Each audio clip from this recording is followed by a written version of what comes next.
नमस्कार। Drastic education में आपका स्वागत है।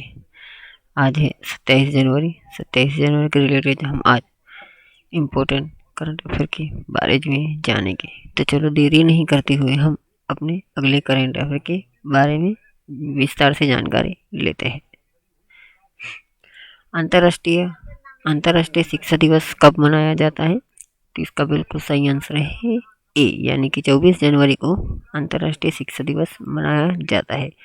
और कुछ इम्पोर्टेंट दिवस के बारे में जान लेते हैं, जैसे कि 23 जनवरी को कुष्ठ निवारण अभियान दिवस मनाया जाता है और नेताजी सुभाष चंद्र बोस जन्म जयंती भी मनाई जाती है। दूसरी है 10 जनवरी, यानी कि 10 जनवरी को विश्व हिंदी दिवस भी मनाया जाता है।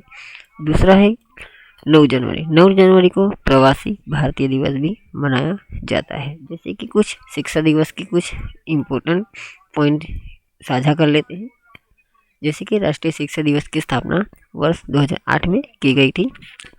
3 दिसंबर 2018 को प्रस्ताव पारित करके 24 जनवरी को अंतर्राष्ट्रीय शिक्षा दिवस के रूप में घोषित करने का निर्णय लिया गया था। अंतर्राष्ट्रीय शिक्षा दिवस के लिए इस प्रस्ताव नाइजीरिया में 58 देशों ने ये तैयार किया था। इस शिक्षा दिवस 2020 का मुख्य विषय है learning for people, planet, prosperity and peace. जैसे कि इसका उद्देश्य मनाने का यह है कि यह दिन शांति और विकास के लिए शिक्षा की भूमिका अवश्य होती है। किसने IHAI national ice hockey championship का खिताब जीता है? तो इसका विषय आंसर है ITBP ने 2021 में अभी है नेशनल हॉकी चैंपियनशिप का खिताब जीता है। ITBP के बारे में जान लें, जैसे कि ITBP की स्थापना 24 अक्टूबर 1962 को हुई थी। ITBP का मुख्यालय है न्यू दिल्ली। ITBP की DG है SS Deswal. Ice hockey association of India की स्थापना 27 अप्रैल 1989 को हुई थी। ITBP ने लद्दाख में सेना को हराकर राष्ट्रीय आइस हॉकी प्रतियोगिता जीती, जबकि सर्दियों के तापमान 0 से 20 डिग्री तक नीचे होता है। समुद्र तल से लगभग 11,000 फीट की ऊंचाई पर स्थापित आइस हॉकी लिंक में आयोजित इस राष्ट्रीय प्रतियोगिता को ITBP ने पहली बार लगातार जीतने में सफलता प्राप्त की है। भारत के लोकप्रिय भजन गायक किस सिंगर का निधन हो गया है? इसका बिल्कुल सही आंसर है सी, यानी कि नरेंद्र चंचल का हाल ही में जनवरी में उनका निधन हो गया था।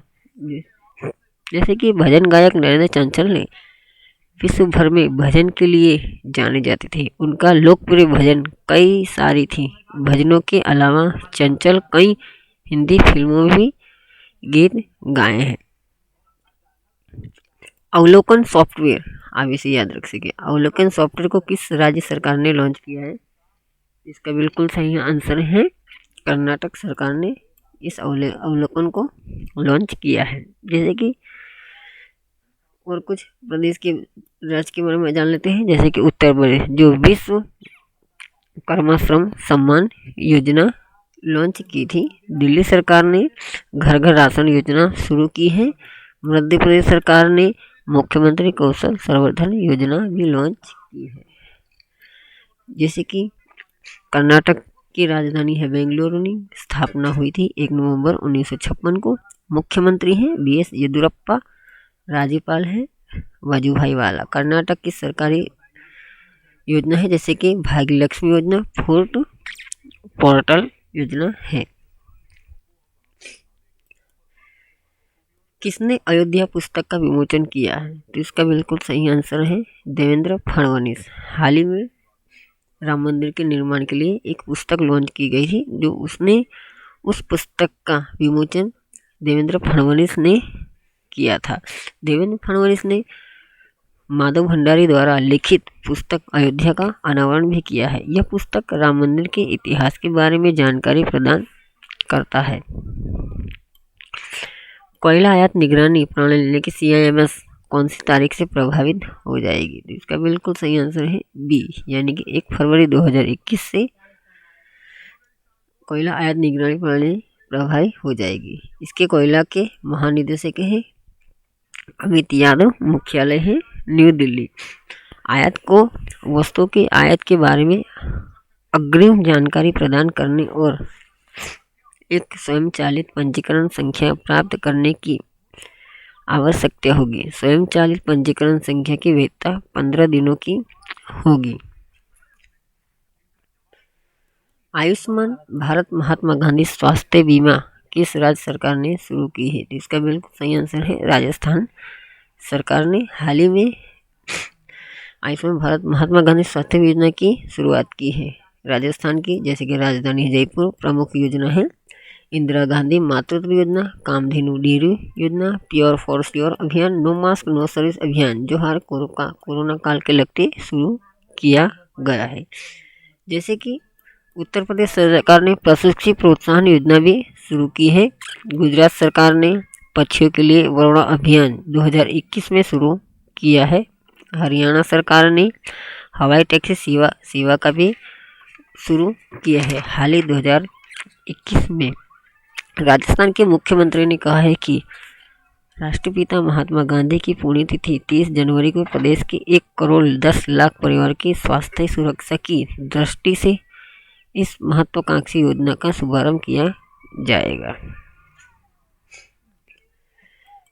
मंगोलिया के किस प्रधानमंत्री ने हाल ही में इस्तीफा दे दिया है? जैसे कि इसका सही आंसर है रुबुरत्न सुख उखना ने 2021 में हाल ही में इस्तीफा दे दिया है। जैसे कि कुछ और प्रधानमंत्री के बाद जर्मा लटुगेन एडिनेरमर जो 7 जुलाई 2016 4 अक्टूबर 2017 तक रहे थे। दूसरे हैं चेडीमिन सैखान विलिंग जो 29 नवंबर 2014 से 7 जुलाई 2016 तक रहे थे।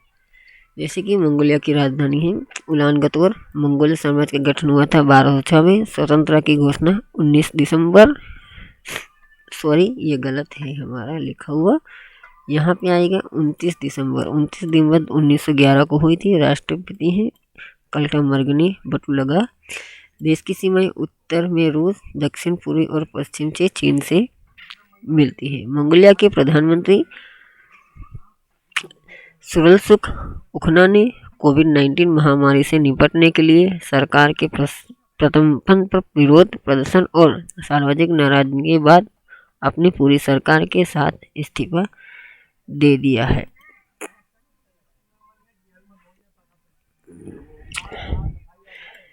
यूपी सरकार ने युवा के लिए कौन सी ऐप लॉन्च की है? तो इसका बिल्कुल सही आंसर है उद्यमी सारथी ऐप। उत्तर प्रदेश दिवस समारोह 24 जनवरी से 26 जनवरी 2021 तक चलेगा। उत्तर प्रदेश दिवस 2021 का विषय है आत्मनिर्भर उत्तर प्रदेश का सम्मान, महिला, युवा, किसानों सभी का विकास।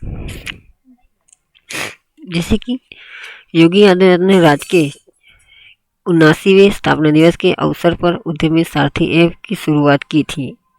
ऐप से युवाओं को राज्य भर में स्वरोजगार और नौकरी उद्योग से जुड़ी हर जानकारी मिलेगी।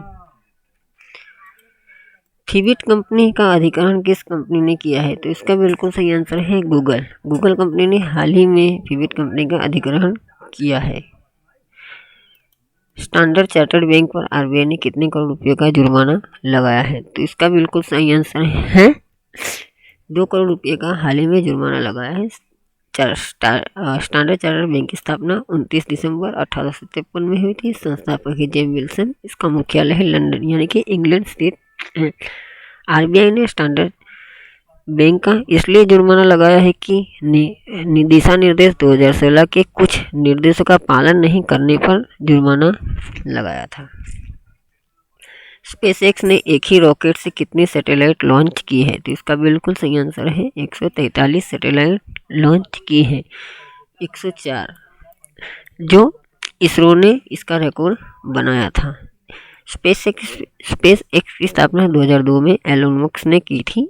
अमेरिकी एरोस्पेस निर्माता और अंतरिक्ष परिवहन सेवा कंपनी है। ऐसे ही नई अपडेट पाने के लिए हमारे चैनल को लाइक, सब्सक्राइब और बेल आइकन को बटन को जरूर दबाएं जो आपको ऐसे ही रोज नई अपडेट मिलती रहे। जय हिंद, जय भारत।